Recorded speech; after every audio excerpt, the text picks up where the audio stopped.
아브라함의 신앙이라는 제목으로 은혜를 나누고자 합니다. 성경에는 아브라함은 우리 믿음의 조상이라고 말을 했었습니다.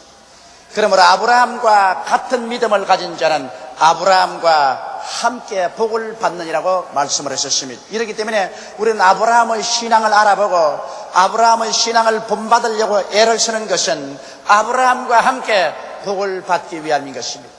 오늘 읽은 이 성경 말씀 가운데 보면 아브라함이 자기 집에서 기른 318명의 군대를 거느리고 야음을 타서 그 당시에 히틀러와 같이 중동의 여러 나라를 다스리던 그도라오멜 왕과 그 연합군을 습격해서 격파하고 그들에게 잡혀있는 조카 롯과 그 가족과 소돔과 고모라의 백성과 그 재산을 모두 다 빼앗아서 이기양양하게 돌아오게 된 것입니다. 아브라함이 전쟁하게 된 이유는 바로 그돌라오멜 왕과 그 연합군이 소돔과 고모라와 그 연합군과 싸워서 그 소돔과 고모라와 그 연합군을 격파하고 그 나라 백성과 재산을 다 탈취해갈 때 아브라함의 조카 롯과 그 가족과 그 재산도 탈취해갔기 때문에 조카를 구원하기 위해서 출전했던 것입니다. 하나님이 축복해 주셔서 적은 군사로 대군을 격파하고 이기양양해서 돌아올 때 소돔 왕이 인사하러 나왔고 더구나 하나님의 제사장이었던 살렘 왕 멜기세덱이 떡과 포도주를 가지고서 마중을 나왔습니다. 멜기세덱은 히브리서에 분명하게 예수 그리스도의 모형이라고 말했습니다. 멜기세덱은 바로 예수 그리스도의 그림자인 것입니다. 그래서 그 멜기세덱에서 축복을 받고 떡과 포도주를 마시고 그 다음에는 그가 예비한 모든 물질의 11조를 하나님의 제사장 멜기세덱에게 드렸었습니다.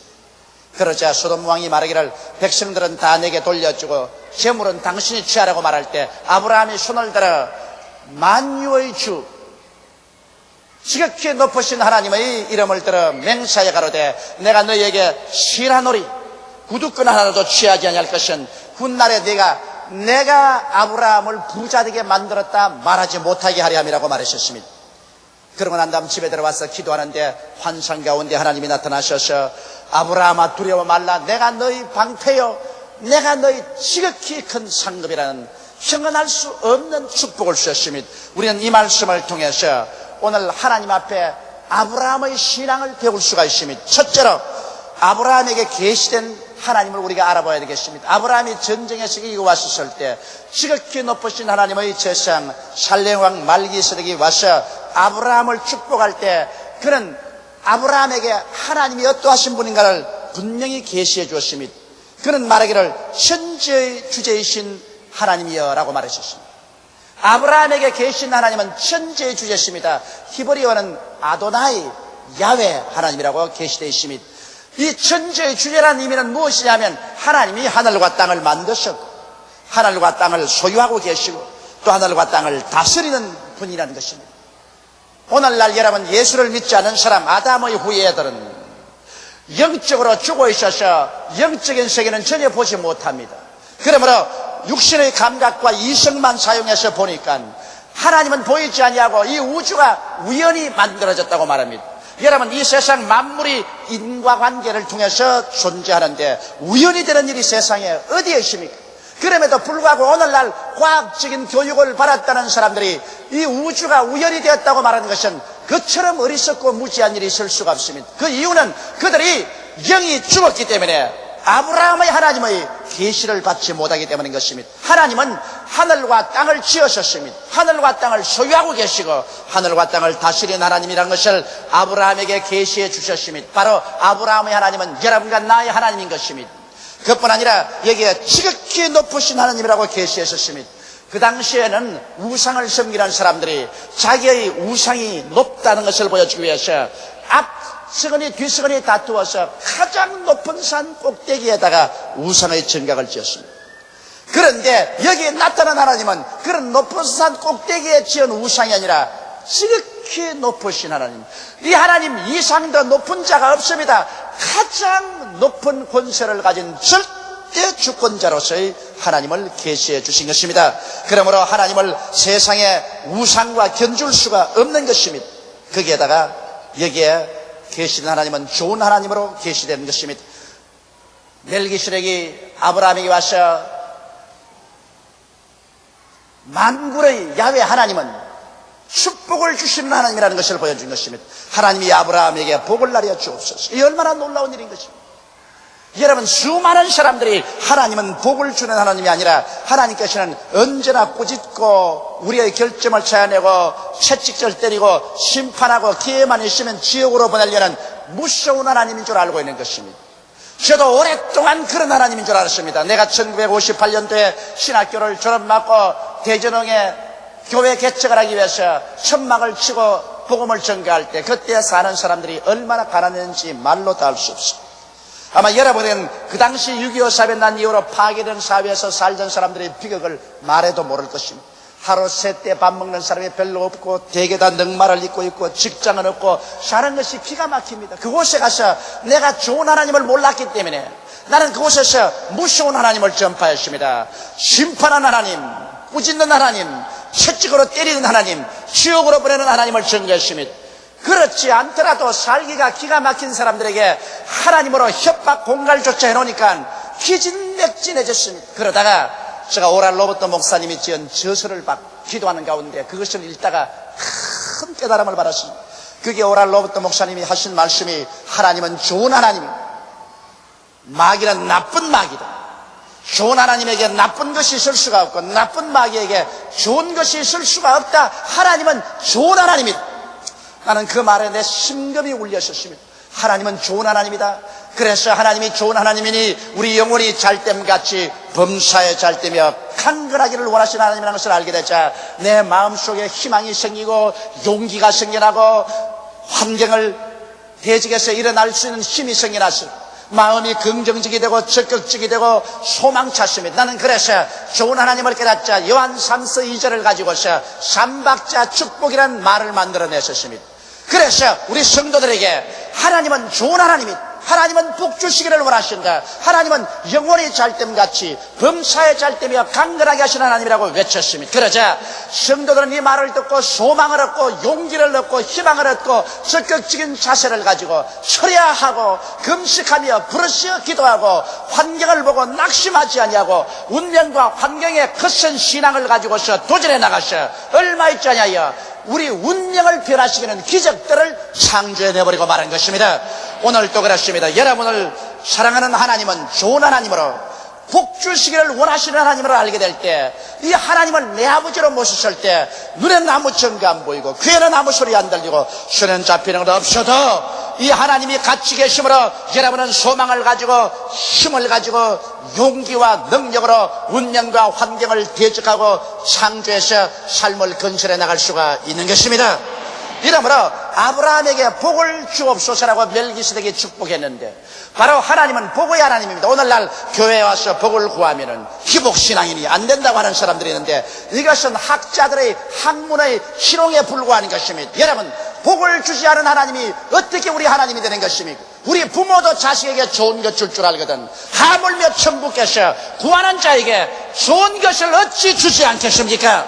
하나님은 복을 주는 하나님인 것을 알게 되시기를 주의 이름으로 축원합니다. 좋으신 하나님은 대적을 손에 붙이시는 하나님인 것입니다.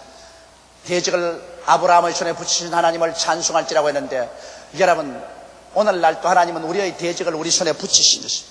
우리 이 세상을 살면서 우리를 대적하는 원수가 얼마나 많습니까? 죄도 있고 마귀도 있고 귀신도 있고 병도 있고 형형색색의 대적들이 많습니다. 우리가 하나님을 의지하고 나가면 이 대적들이 없어지는 것은 아닙니다. 우리에게 항상 대적은 다가오지만은 우리가 대적을 극복하고 이기고 살아나갈 수 있게 만들어 주시는 것입니다. 대적을 우리 손에 붙여주는 좋은 하나님인 것입니다. 아브라함이 깨달은 하나님, 아브라함에게 계시해 준 하나님은 바로 이와 같이 천지를 지으시고 소유하시고 다스리는 하나님, 지극히 높으신 절대 주권자인 하나님, 그리고 이 하나님께서 복을 주시기를 원하시고 대적을 손에 붙이시는 좋으신 하나님이라는 것을 아브라함이 깨닫게 된 것입니다. 이렇기 때문에 아브라함은 용기를 가질 수가 있고 담력을 가질 수가 있었습니다. 그런 희망이 없는 곳에 희망을 가질 수가 있었고, 절망 가운데서 소망을 얻을 수가 있었습니다. 어두운 가운데 빛을 찾아낼 수가 있었습니다. 그는 긍정적이고 적극적이며 창조적이고 진취적인 신앙을 가질 수 있는 것은 하나님께서 좋은 하나님으로서 자기를 복주시기 원하시고 자기를 원수의 손에서 건지시는 것을 알았기 때문에 다윗처럼 내가 적진 속에 뛰어달리며 높은 담을 뛰어넘다고 말한 것처럼 용기 있는 신앙을 가질 수가 있는 것입니다. 우리도 하나님을 이와 같이 올바르게 알아야 되는 것입니다. 좋으신 하나님을 알고 복 주시는 하나님을 알면 우리 믿음에 담력을 얻을 수가 있는 것입니다. 둘째로 여러분, 하나님과의 축복의 언약을 아브라함은 맺었습니다. 아브라함이 전쟁에 이기고 올 때 지극히 높으신 하나님의 제사장 살렘 왕 멜기세덱이 손에 떡과 포도주를 가지고 왔어. 떡을 먹이고 포도주를 마셨습니다. 이것은 하나님과의 축복의 언약입니다. 왜냐하면 멜기세덱은 바로 우리 주 예수 그리스도의 모형입니다. 예수 그리스도께서 우리에게 와서 깨어진 몸과 흘리신 피를 먹고 마시게 하는 것과 같은 것입니다. 하나님과의 축복의 언약인 것입니다. 아브라함은 하나님 앞에서 하나님의 제사장 예수 그리스도의 모양인 멜기세덱이 와서 떡과 포도주를 줄 때 떡을 받아 먹고 그 잔을 마시고 하나님의 축복의 언약을 받아들이고 난 다음에 자기 편에서 그 언약을 받아들이고 믿고 그 언약에 참가한다는 확실한 증표로서 믿음의 씨앗인 11조를 그 자리에서 심었습니다. 오늘날에도 여러분, 하나님께서 여러분과 나에게 은혜의 언약을 주셨습니다. 하나님께서 우리 주 예수 그리스도를 보내셔서 그를 십자가에 못 박았습니다. 그래서 그가 십자가에 못 박여 몸짓고 피 흘렸었습니다. 이래서 오늘 성찬 때 우리에게 그 깨어진 몸을 주시고 흘리신 피를 마시게 해주십니다. 우리는 십자가를 통하여 하나님 앞에서 놀라운 은혜의 언약을 받은 사람인 것입니다. 십자가를 통하여 죄와 용서받고 의롭게 되는 언약을 받았으며 하나님과의 원수는 것이 사라지고 화목을 얻어서 성령의 인치심을 받는 언약을 받았었으며 십자가를 통하여 예수 그리스도의 부활의 생명을 받아서 질병에서 고침받고 영생을 얻는 은혜를 받았었으며 아브라함의 복에 참여하여 저주에서 해방되고 가시와 은거키에서 놓여나는 그런 언약을 받으셨으며 사망과 음부를 이기고 영생 복락을 얻는 언약을 우리는 십자가를 통해서 받은 것입니다. 우리의 멜기세덱 예수께서 오셔서 당신의 깨어진 몸을 먹이고 흘리신 피를 우리에게 마시게 하셔서 이 오중복음을 우리에게 허락해 줬는데 우리가 이 하나님의 언약을 받아들이고 이것을 믿고 이것을 소유한다는 증거로서 우리도 아브라함처럼 하나님 앞에 11조를 받져야만 하는 것입니다. 바로 11조라는 것은 하나님과 언약에 들어갔다는 증거인 것입니다. 오늘날 사람들이 말하기를 11조는 구약 율법 시대의 것으로서 오늘날에는 필요 없다고 말합니다. 이것은 실제는 탐욕으로 그렇게 말하는 것입니다. 왜냐? 여러분, 아브라함이 멜기세덱으로부터 떡과 포도주를 받고 그 언약의 정표로서 11조를 드린 것은 모세의 율법 전 500년 전 일인 것입니다. 모세가 율법을 만들기 500년 전에 이미 하나님과의 언약의 증거로서 사람들 편에서 내놓는 것은 11조였습니다. 오늘 많은 교인들이 믿음에 힘이 없고 교회가 잠든 상태인 것은 예수 그리스도의 십자가를 통해서 우리의 멜기세덱 예수께서 그의 살과 피를 주어서 먹고 마시게 하지만은 우리가 그것을 믿는다는 정표를 내놓지 않기 때문인 것입니다. 11조를 내놓지 않습니다. 내가 일본 교회 가보면 일본 교회 만쯤 시들어지고 죽고 맥 빠진 교회가 없는데 일본에 있는 목사들조차도 11조는 내놓지 않습니다. 그들은 11조는 구약시대의 것이라고 해서 안 내놓습니다.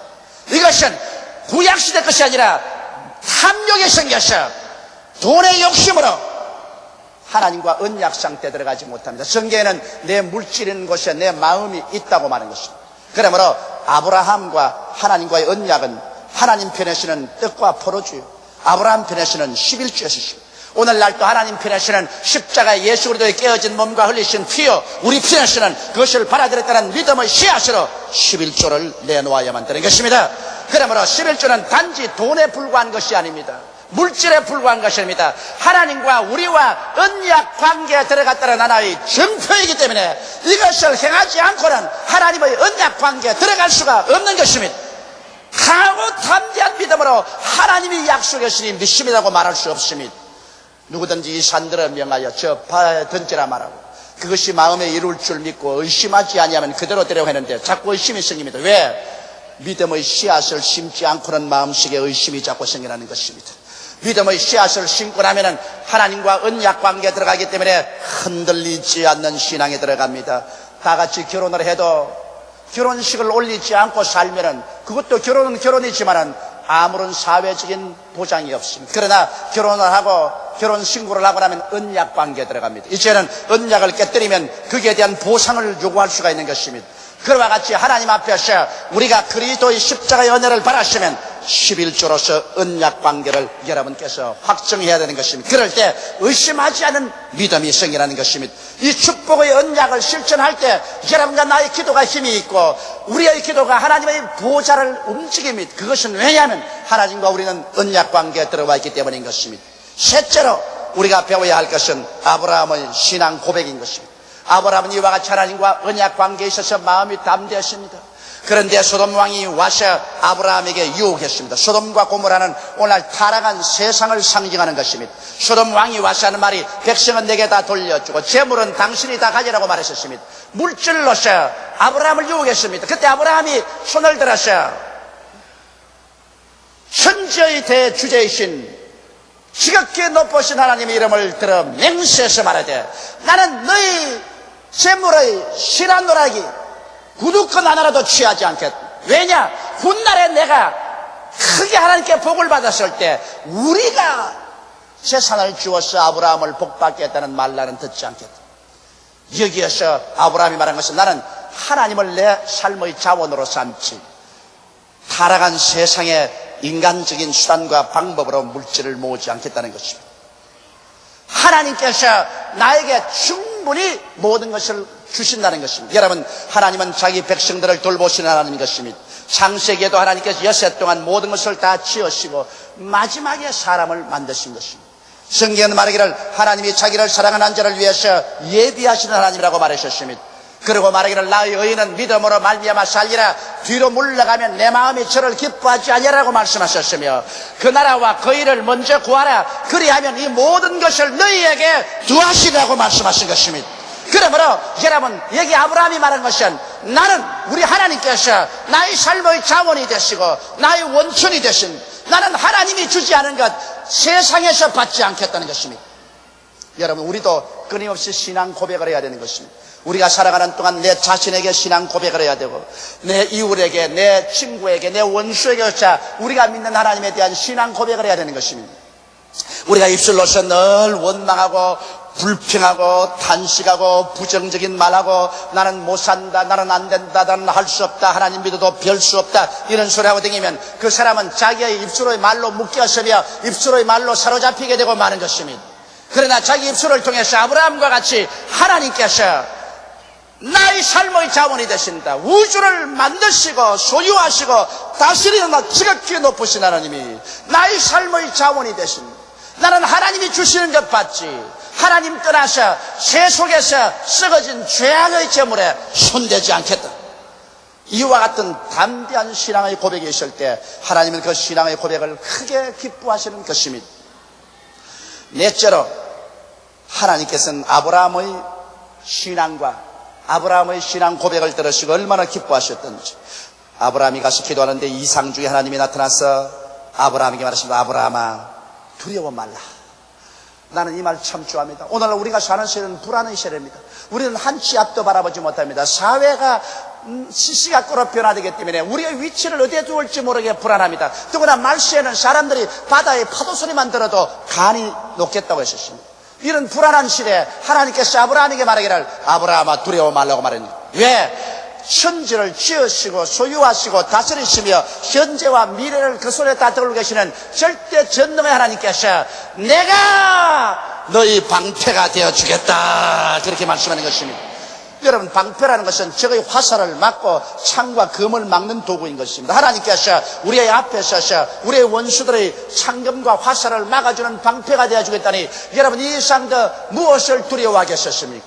마귀가 여러 가지 형태로 우리에게 가난이나 질병이나 고통이나 분쟁이나 이런 화살을 끊임없이 쏩니다. 마귀의 화전을 쏘는데 하나님께서 내가 막아주마, 내가 너희 방패가 되어주마, 내가 너를 안전하게 지켜주겠다는데, 이 하나님을 의지하면 두려울 것이 무엇입니까? 그리고 나아가서 하나님 말씀하기를 내가 너희 크나큰 상급이 되어주겠다. 이 세상의 사람들은 모두 다 상급을 받기를 원합니다. 부귀, 영화, 공명, 출세, 이 세상에 상급받기 원치 않은 사람 누가 있는 것입니까? 모두 다 이 세상에 출세하기를 원합니다. 자기 자식들 공부 시킬 때 다 출세하라고 말하는 것입니다. 그러나 여기 하나님께서는 아브라함에게 내가 너희 상급이 되어주겠다고 말한 것입니다. 세상에 그 무엇과 비교하겠습니까, 여러분? 하나님이 여러분의 상급이 되어주시면 이 세상에 무엇과 비교할 수가 있겠습니까? 그러면 하나님은 우리에게 어떠한 상급일까요? 하나님께서는 성경에 당신의 이름을 7가지를 우리에게 계시해 주었습니다. 그래서 하나님을 우리가 아버지로 품고 하나님을 섬기면 하나님께서는 우리에게 이렇게 하시는 하나님이라는 것을 보여주셨습니다. 첫째로 하나님은 여호와 니시라고 했습니다. 여호와 우리의 승리의 깃발인 것입니다. 할렐루야. 우리가 하나님을 품에 품고 하나님을 모시면 하나님이 우리 생활 속에 승리의 깃발이 되어주셔서 어떠한 일을 당해도 종국에 가서 우리는 승리자로서 나타나게 되는 것입니다. 그러므로 환난이나 공고나 적신이나 위험이나 기근이나 칼이랴 이 모든 일에 우리가 우리를 사랑하는 자로 말미암아 넉넉히 이긴다고 말씀하고 있는 것입니다. 야훼는 우리의 깃발이 되시는 것입니다. 두 번째로 여호와 이레이신 것입니다. 여호와 이레라는 것은 야훼 하나님이 우리를 위해서 예비하신다는 것입니다. 여러분, 하나님께서는 예비하신 하나님인 것입니다. 모든 미래를 다 손바닥 위에 가지고 계신 하나님이기 때문에 우리가 그 하나님을 의지하면 하나님께서 우리에게 필요한 일체의 모든 것을 다 예비하시고 준비하시는 하나님인 것입니다. 그렇기 때문에 이 야훼 이레 하나님을 마음에 품고 있으면 여러분의 내일에 대해서 두려워할 필요가 없는 것입니다. 비바람 아무리 쳐도 하나님이 예비해 주시는 것입니다. 세 번째로 성경은 여호와 라파라고 말한 것입니다. 야훼 라파는 여러분과 나의 병을 치료하는 하나님인 것입니다. 우리가 하나님을 품에 품고 하나님을 섬기면 하나님께서는 우리의 치료자가 되어주시기 때문에 하나님이 좋은 햇빛과 좋은 공기와 좋은 물과 좋은 영양분을 통해서 혹은 좋은 의사와 좋은 약을 통해서 혹은 기도를 통해서 성령의 능력으로 여러분과 내 마음과 몸과 생활을 치료하여 주시는 하나님인 것입니다. 하나님이 여러분과 같이 계시면 여러분은 항상 치료의 능력에 잡혀서 살게 되는 것입니다. 네 번째로 여호와 라라고 말하십니다. 야훼 하나님은 우리의 목자가 되시는 것입니다. 목자가 양을 이끌고 푸른 초장에 눕게 하고 쉴만한 물가로 인도하고 그 영혼을 소생시키고 의의 길로 인도하는 것처럼 우리 하나님께서 여러분과 나의 친 목자가 되셔서 하나님이 우리를 길러주시겠다는 것입니다. 내가 하나님을 품에 품으면 하나님이 나의 상급이 되셔서 나를 길러주겠다는 것이니 무엇이 두려울 것이 있겠습니까? 그 다음 다섯째는 여호와 샬롬입니다. 하나님 우리의 평화가 되십니다. 이 세상에 물결 사납게 치고 풍랑이 다가와도 여러분 폭풍우 속에 바다의 10m 밑에만 가면은 극히 고요하다고 말합니다. 이 세상이 아무리 요란스러워도 우리의 마음속에 우리 하나님을 모시고 있으면 하나님께서 우리의 마음에 평강을 주십니다. 인간의 지각에 뛰어난 하나님의 평강이 우리의 마음과 생각을 지켜주시니 이 얼마나 놀라운 은혜 아닌 것입니까? 그러므로 우리 염려와 근심을 다 주께 맡겨버리면 주님께서 우리의 마음속에 평화로서 채워주시는 것입니다. 그 다음 여섯 번째 여호와 쓰디게누입니다. 여호와 우리의 의가 되십니다. 우리는 죄를 짓고 불의하고 추악할지라도 하나님께서 그 아들 예수를 통해서 우리 죄를 다 청산해 버리시고 용서하여 주시고 그 대신 우리를 의롭다고 만들어 주셔서 하나님 앞에 부끄럼 없이 설 수 있는 자격을 주시니 우리 하나님을 품에 안으면 예수 그리스도를 통해서 우리는 하나님과 같이 살 수가 있는 것입니다. 그다음 일곱 번째로 여호와 삼마입니다. 여호와 그는 항상 너와 같이 계신다는 말인 것입니다. 볼지어다 세상 끝날까지 내가 항상 너와 함께하리라. 너희 두세 사람이 내 이름으로 모인 것이는 나도 너희 가운데에 있겠노라고 해서 여러분과 나는 결코 고아와 같이 버려놓지 아니하고 외롭지 아니하고 혼자 인생을 살지 않게 마음속에 같이해서 언제나 든든한 위로를 가지고 살 수 있게 만들어 주시는 것입니다. 아브라함은 진실로 용기 있고 모험적인 신앙인이었습니다. 그는 많은 실수를 했습니다. 좌절도 많이 당했습니다. 그러나 그럼에도 불구하고 그는 일어나셔 이와 같은 하나님을 붙잡고 믿음으로 나간 결과에 그 자신이 한없는 축복을 받으실 뿐 아니라 이제 아브라함을 통하여 예수님이 태어나게 되시고 그로 말미암아 온 천하 만국이 축복을 받는 근원이 되고 말한 것입니다. 여러분께서 오늘 아브라함과 같이 올바른 하나님의 계시를 받고 하나님과 은혜의 언약 속에 들어가며 아브라함과 같은 신앙 고백을 갖고 아브라함과 같은 하나님의 여러분의 방패와 상급이 되는 믿음을 가진다면 여러분도 아브라함처럼 축복을 받고 위대한 승리의 삶을 살게 되실 것입니다.